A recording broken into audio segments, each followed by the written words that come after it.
No problem. Don't need one at our walk-in clinic. Come to the Warner Hospital Walk-in Clinic and get feeling better. Just another way we provide quality care close to home. Warner Hospital and Health Services, your healthcare provider of choice. You're from in Central Illinois. WHOW. Top of the morning. Thanks for being with us. I'm your host today, Seth Lawrence. The WHOW Morning Show streams to Facebook and YouTube, brought to you by Peterson Insurance, your Pekin Insurance agent in Clinton. My guest in studio today is DNR officer, DNR conservation officer, Noah Workman. Good to see you, Noah. How are you? Good, Seth. How about yourself? Doing well. Thanks for asking. Thanks for coming out and talking with us as always. And we got to chatting just about Weldon Springs and warming up and starting to get the crowds out there. And I had asked about seeing some fire over by Weldon Springs last week. You were telling me if folks hit the barn trails, going to look a little different. What's going on this year? Yeah, they removed the barn trail, or the barns on the trail. They were becoming a safety hazard, liability issue. They were old. I think they had to be 100 years old. Mm-hmm. They did a controlled burn. I think it was last week, over the last 2 weeks. Mm-hmm. They've removed them. And then before that, they brought in a heavy equipment and hydroaxed all that invasive trees. So back there, it is completely unrecognizable. Where at? So it's on the north side of the Weldon Springs. So if you go over the park offices, it's everywhere north of there up to, I think it's the Graves property that borders it to the north. Oh, really? Wow. All that back there. They took a hydroax in there, took all of the invasive trees, it chipped everything. And the long-term 2-year plan for them is they're going to reseed it, and it's going to grow up to look like that, the prairie grass over by the schoolhouse trails. Okay. Okay. They're still going to cut out trails for people to walk on and enjoy. But it might take a year or two, because right now it is just littered with wood chips from taking out all that alamala. And sure. Okay. Gotcha. Interesting. Is it just that trail, or is it like the whole park? So it was all the areas north. And then they did a little touch-up areas where they had some heavy amount of invasive trees. They brought they had the hydroax machine there. They went ahead and utilized the gentleman there to whack out some other areas. Really nice. So will that reseeding happen yet this spring, or is that? So I'm not quite sure the whole process. I was talking to the site tech workers there, and they said that it's going to take about 2 years. That this year it's going to be. It's all down. I don't know what it's just wood chips. I walked it last week with the dog, and it's just wood chips. I don't know how they reseed something like that. I don't know if they have to wait for all those trees to disintegrate before they can get it planted to grow. I don't know if they burn it. I think they talked about burning it, but with how wet it's been and how lively those trees were, I don't know how well it's going to burn either. So yeah, sure. That's going to be the park staff's doing, but the long-term plan on that, it's gonna be really pretty. It's gonna look very similar to that barn, or to the schoolhouse trail on the south side of that park. Okay. Which gets a lot of foot traffic, and I've ran it, jogged it, walked it, and it's pretty. Yeah, it is. So the barns are down, trees are down. Gonna look a little different if you head out to the springs this spring. It will. I'm excited to see how it's gonna turn out. I've really liked the barns. I've enjoyed. I've lived out there now for 4 or 5 years, and I used to take my dog walking back there and look inside those barns. Took my kid out there quite a bit. She loved going and looking at the barns. We'd walk out there, walk through the barns, climb up in the hay lofts. But I will tell you, it was sketchy. I took my brother and my nephew one time, and my brother's pointing. He's a little bit more timid than I am, and he says, "Is this safe?" And I said, "Absolutely not." I said, "I don't think it is." I said, "I think one good wind, these barns are going to collapse." I said, "But they haven't yet." So I said, "I think we're good to go." And I'll tell you, we've had a ton of weather come through. For them to still be standing is pretty impressive. It really is. I was shocked. Those things were built, and going in and looking at the old boards. I mean, they were 100-year-old boards, and they were true 6x and true 4x, and it was all oak inside, and it was pretty. It was a very pretty cool thing to go see. But now they're gone. Because of the liability issue, they never closed them off. They were open to the public to go in and out of. And I think the state just said, liability wise, we got to get rid of it. What about that house on the very north end of that trail? So I haven't been back there in the last week. That house is going to eventually go. But last time I went back there to go see the progress when they were burning down the barns, that house was still standing. Okay. But I know that house, I believe, if I heard correctly, They're going to work with the Clinton Fire Department, and they're going to do a control burn on that. I don't know if the fire department's going to use it for a training, a training scenario exercise, or if they were just going to go out there and conduct the burn. But they will. But I know that, or I heard that the state was working with the local fire department to go out and burn that. Yeah. Now I'm curious. There was that in that part of the schoolhouse, or the not schoolhouse trail, the barn trail. That tree that had fallen over. Did they end up taking that out? I feel like they did, but I'm not remembering. That tree's basically gone now. So that hydro axe that they brought in to clear that area. Yeah. I sat there for 20 minutes and watched that hydro axe work because it just ate trees and it eventually chipped that up and spit it out. I gotta look at one of these things. What's it? A hydro axe? Hydro axe. Okay. Hydro axe. And they are monsters. They just eat trees. I watched the guy that was operating it. He was going after this big tree, and I looked at one of the site tech workers. I said, there's no way he's going to eat that tree. And I watched him square up with it, and he just crept, and I just watched it just chip it and throw it. And I'm like, holy cow. Wow. It's impressive. It was cool to watch. We had, I believe, if I heard correctly, we have like 1 or 2 guys in the entire state that can operate those things. So he just bounces park to park to do jobs. And wow. Yeah, it was impressive to watch. Something else. That's cool. That's cool. Well, you were telling me, Noah, as we got on the air this morning, that with the nice weather, folks are starting to get out to the park a little bit here lately. What are you seeing? What are you noticing? So I've noticed a lot more traffic out at Clinton Lake. The boats I actually saw boats with trailers out on, or trucks with trailers and boats on the water. 2 days ago, I think we had that 60-degree high 50 day. There were probably about 3 trailers out there. So I know the fishermen are getting out there with their boats again. They're probably itching to get out too. Yeah, going on Route 10, I've noticed a lot of trucks pulling boats. I jog and exercise out at Weldon Springs quite a bit, and I've just noticed a lot more traffic. Car and pedestrian walking on the roadways. Sure. So yeah, it's been nice to see. I'm glad to see that the weather's breaking and people are starting to get out and utilize the parks more. Now, are we going to see any controlled burns at the park anytime soon? I know that, this is kind of the time of year you start to plan those and think about those things. I don't know their schedule. I know they typically do one in the fall, but I don't know. I would assume they're going to do one in the spring to to get all the leaves down. Typically they will notify dispatch when they do stuff like that and put a little public service announcement out to tell people, like, don't panic. This is it's going to be a control burn. But yeah, they do typically do 1 or 2 control burns a year to get the foliage off the ground and just reset the grass. Yeah, reset it, everything. Yeah.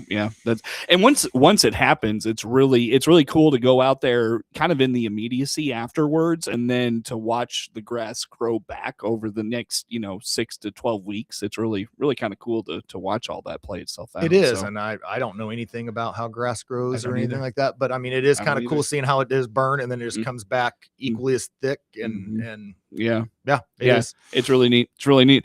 Very good. So crowd's starting to pick up a little bit at Weldon Springs, it sounds like, and Clinton Lake starting to get active as well. It's interesting, Noah. We talk about all the snow that fell, but you talk to the Weather Service guys and they tell us we're in a drought, right? So what's the lake levels like right now? The water level out at the lake is low. I was kind of equally as shocked too. I thought with all this snow and precipitation we got over the last month that it would raise the water level a little bit. I went out yesterday and was looking at the water line on shore, and it's still low.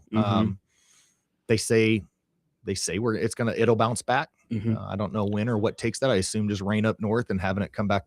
Well, it's supposed to be it's supposed to be a wet spring too, from what I hear. So I hope. Yeah, I hope it's I was out at the marina the other day too, and I was looking at some boats on the dock, and I could see where the water line, how it just kept dropping on on the boats that were in the slips. Any concern yet about water levels? Not that I've heard. I talked with Charlie about that, and he didn't seem too concerned with it, and he just kind of said it just goes up and down. Yeah, the water level will go up and down. It'll go back up just like it went down. It's just a matter of time. Just be patient with it. Gotcha. Very good. Well, yeah, that's the word, at least from the Weather Service. Wet spring ahead. So we'll see if it's going to be cold or warm or what. But wet spring it sounds like, and sounds like the lake needs it as well. Anything else going on at the parks we haven't touched on, Noah? You want to put out there for us? Got a lot of fishing still going on the bridges. The 48 DeWitt Bridge. Been out and about. I mean, you're seeing up to 20 vehicles up there and countless people fishing the shorelines. Mm-hmm. I just like to put the reminder out that area between the DeWitt Bridge and the Route 48 is still closed. I believe it's March 31st is when we're going to reopen, when it gets reopened. What's going on there?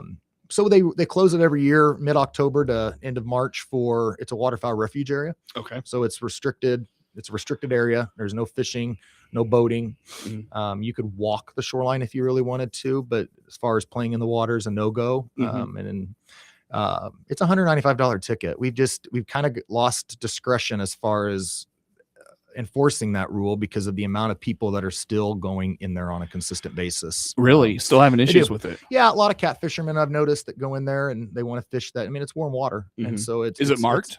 It's marked. It's got little red signs, tells you the dates, and then it explains why it's closed. Mm-hmm. It's at every boat ramp as well as hunting parking lot areas. It's posted that area is closed, and I believe it's been closed they've been doing this for 10 or 15 years. So it's not anything new. Yeah. Okay. It's just people are just avid about catching those big cats, and they'll go to whatever length to get it. And is the disregard for that notice new, or are you just like, has that been going on for a while too? It's been going on for a while. I've been in this district now 5 years. I believe it's 5 years this year.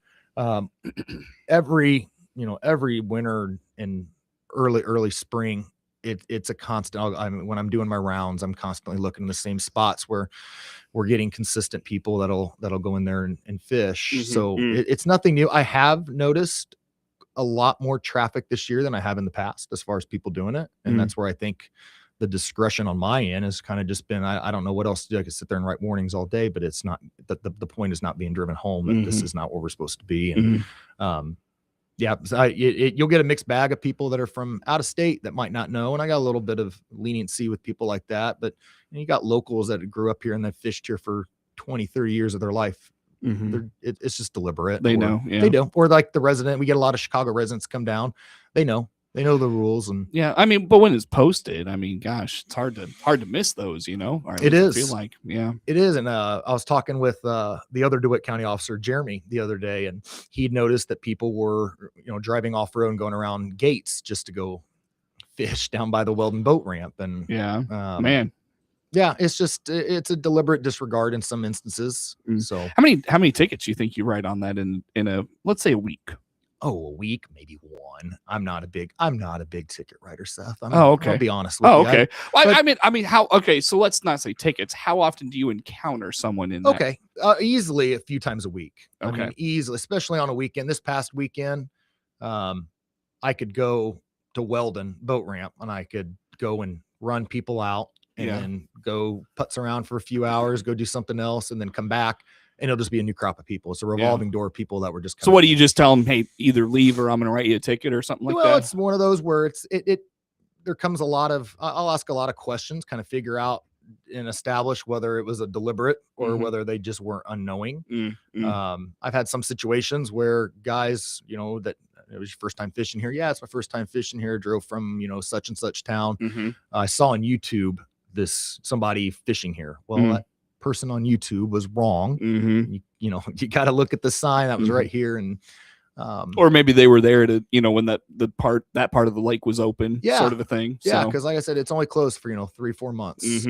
But you just need a large uptick in it. There's a lot of like outdoorsmen influencers on the lake. You find these days. That's one thing I've noticed with checking fishermen now. A lot of them wearing GoPros. They want to put their their experience on YouTube and get their clicks and try to get a channel. And I've noticed that. Yeah. And looking at cars and stuff, you'll see like their username on their Instagram, whatever for their whatever their fish site is or or link. And I've noticed with social media, it's gotten to be a lot more prevalent. Yeah, for sure.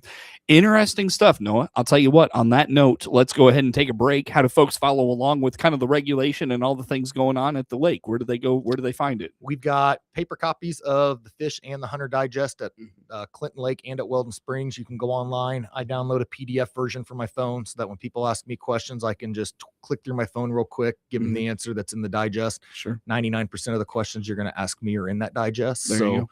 I always tell people go to, DNR website has a copy of it. iFish Illinois has and iHuntIllinois.org have PDF versions. Okay. So it's easily accessible online, as well as if you want a paper copy, Mhm.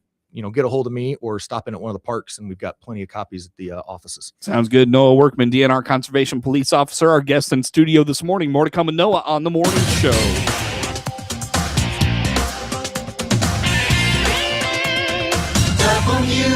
WHOW. Let's check the opening numbers now at the Chicago Board of Trade on this Thursday. I'm Jim Taylor on the RFD Radio Network. Corn, beans, and Chicago wheat all starting the day in the green. March corn opening 429.5 up 2 pennies. May corn up 2 1/4, 438 3/4, and new crop December 461 1/4 up 1 1/2. March beans starting the day 1136.5 up 12 1/4. May beans up 11 3/4, 1151 1/4. And new crop November 1114.5 up 4. March wheat 539 1/4 up 2. May wheat up 1.5 pennies, 546 3/4. July wheat 555 3/4 up 1 1/4. March KC wheat 541 1/4 up 2 3/4. March bean meal 306.50 up 3.50, and March bean oil 57.63 up 58 cents. RFD Radio Network. This is It's time to celebrate winter. This is Scott Baum from Baum Chevrolet Buick in Clinton and Farmer City. Yes, we have extra savings on all new Chevrolets this month to celebrate the winter season. See our inventory of Chevrolet Trailblazers, Blazers, and the efficient Trax. We also have a good selection of our 7-passenger Chevrolet Traverse and Tahoes. Chevrolet, together, let's drive. See our winter celebration savings at BaumChevyBuick.com right from the start. Here's Matt Hart, owner of the Hart Media Group in Clinton, talking about continuing to serve the community through new ownership. Things came together and we reached an agreement to purchase. And as you mentioned, we closed August the 1st. So as August the 1st, Miller Media Group is now Hart Media Group. And we're continuing to serve the people of Clinton and DeWitt County and Monticello and Bloomington and Decatur and everywhere, because we'll just keep connecting people as we've been doing. The Hart Media Group looks forward to continuing to serve the community for years to come. Your friend in Central Illinois, WHOW. Once again, a good morning. Thanks for being with us. I'm your host today, Seth Lawrence. The WHOW Morning Show streams to Facebook and YouTube, brought to you by Peterson Insurance, your Pekin Insurance agent in Clinton. Again, Noah Workman, DNR Conservation Police Officer, my guest in studio today. And Officer Workman, as we chat here for this morning, you mentioned fishermen getting back out on the lake, and with the warm weather on the way, hopefully, at least for the spring, going to start thinking about those fishing licenses, getting those boats regulated, obviously keeping them maintained. What do you got for us on that front this morning? So licenses all expire March 31st. So fishing licenses, hunting license, everything you got to renew by April 1st. I believe it's the beginning of March is when you can start purchasing the 2026 licenses, so you can get out a month ahead. Always tell people, keep an eye on it. DNR just started, and I love it. They did a 3-year license program. You can buy a license for up to 3 years. And that started, I think, 2 or 3 years ago. Okay. I don't know if us as an agency are sending out notifications to people. I know if I bought a 3-year license, I'm not going to remember on the 3rd year to go. Right. Yeah. So that's what I'm telling people, go in, check your license, if you got the 3-year, just see when it expires, make sure you're good for 2026. Okay. If not, you can go on our Explore More page, insert your customer ID number, and then purchase it all online. Sure. Okay. Nice.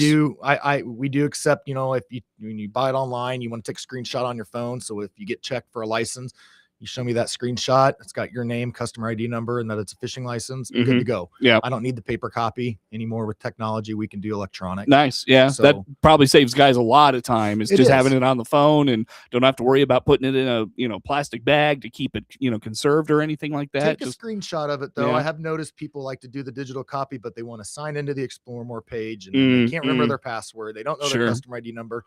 Have it readily available. I always, when I screenshot mine, I mark it as a favorite, throw it in my photo album. Yeah. So that way it's just readily available. Right. Yep. Very good. So is there an app for that then through DNR? We don't have an app yet. Oh, okay. I know other states do. And I would love to see us explore that, realm to where we can have an app where you can buy it all and it's just a one-touch shop. And it's right there. It would be right there and readily available. Yep. But we don't have that yet. So okay. Got it. hopefully. So I'd like to see screenshot it. come. Yeah. Screenshots. All It right. works. Very good. You were talking about boats. We're getting boats out on the water. Mm-hmm. Double check your boats. A lot of people remove their life jackets, Type 4 throwables, and anything that a mouse is going to chew up. They tend to take them out, throw them in, a container, so that way they don't get ate up. Get them back on your boat before you go out. Make sure your registration's valid. Those are every 3 years as well. Check your sticker. Do the safety checks before you take your boat out. Okay. That's what I harp safety every time we come in here and talk about boats. Life jackets are a big deal. Yeah.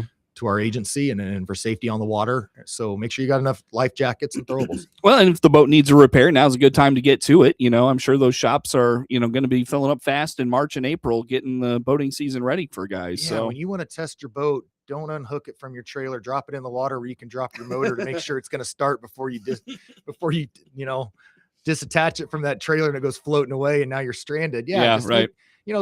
Think through the process before you take your boat out, at least for the first couple times. So that way it's probably like riding. I don't have a boat, but I assume it's like riding a bike. It's just going to take a minute. You're going to get right back in the flow. But in the first couple reps, just think through it. Do a lot of guys keep their boats at the marina all through the winter, or are they even allowed to do that? Yeah, I believe I went out there the other day and I noticed quite a bit of boats that were sitting on the docks and the slips. I mean, they're in the water. I noticed that the marina does provide some lift Service. slips. Yeah, where you can lift your boat out of the water. But I was shocked to see the amount of boats that stay in the water year round. Yeah. So on a day such as this, where it's going to be 40, 45 degrees, kind of gloomy, at least so far. I don't know if the sun's coming out today or not, but it was gloomy this morning. What are you going to see for boat traffic on a day like this? As long as there's open water and not ice, I will always bet that there's going to be at least a boat or two on. Those guys that are avid fishermen, they've got the weather gear to sit out there and fish. Sure. They'll get their boat out as long as it's running. So there'll be a boat or two. Mostly at Muscootin is where I see them, and the marina also, has a high traffic as far as boats launching. So Gotcha. Yeah, there'll be boats on as long as there's not ice. We had some ice during that really, really, really cold snap. Yeah. There was Muscootin actually did freeze over a little bit and didn't obviously see any boat traffic, but the ramps are clear now. I was out there just yesterday. Yeah. Ramps are clear. There's Cool. no ice out at Muscootin. Yeah. So yeah. Once that snow and ice goes away, it's, probably guys are ready to it's open get season. things. Yep. Get out and get rocking. Sure. Yeah. Very good. Wow. Officer Workman, I am way past having to let you go. Thanks for coming out this morning. Always good to talk to you. Yes, sir. You as well. Thank you. DNR Conservation Police Officer Noah Workman, Network News on the way. The Big 1520 WHOW Clinton, along with 92.3 FM Clinton and 106.5 FM Bloomington Normal. Breaking news this hour from Town Hall.